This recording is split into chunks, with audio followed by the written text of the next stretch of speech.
Today we shall reflect on the life of St Zita. Born of poor but devout Christian parents in 1218 at Monsagrati near Lucca in Italy, St Zita as a child was pleasing to God. Her eldest sister was a Cistercian nun and her uncle a saintly hermit. At the age of 12, she entered the service of the Fatinelli family of Lucca, where she remained until her death on 27th of April 1278. Zita performed her duties faithfully. In addition, she rose up at night for prayer, attended Mass daily at the church of St Frediano, fasted often, and distributed her portions of food. She even went so far as to sleep on the bare ground, having given up her bed to a beggar. Her co-servants despised her way of living, regarding her activities as a silent reproach to themselves. Resenting her open abhorrence of evil suggestion and foul language, they even succeeded in prejudicing her employees against her for some time. She suffered calumny and contempt, but she endured every trial with singular meekness, patience, and submissiveness, and manifested to her enemies the divine magnanimity inspired by the pure love of God. At length, she overcame her enemies by her humility and forgiving attitude.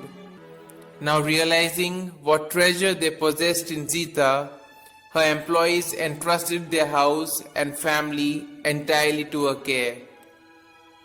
In spite of the daily chores that kept her busy, she would somehow find enough time to visit the poor and the sick.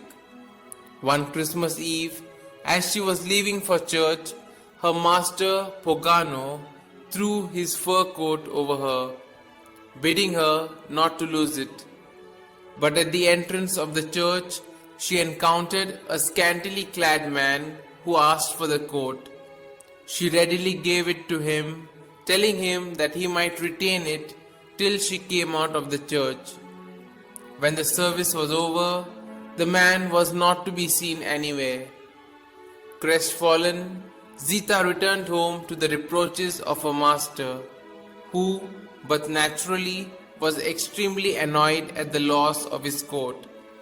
But as he sat to dine, a stranger appeared at the door and returned the fur coat to Zita. As Pogano and Zita rose to speak to him, he quickly vanished from their sight, living in their hearts the celestial joy of Christmas. Ever since, the portal of San Frediano, where Zita met the stranger, has come to be known as the Angel Door.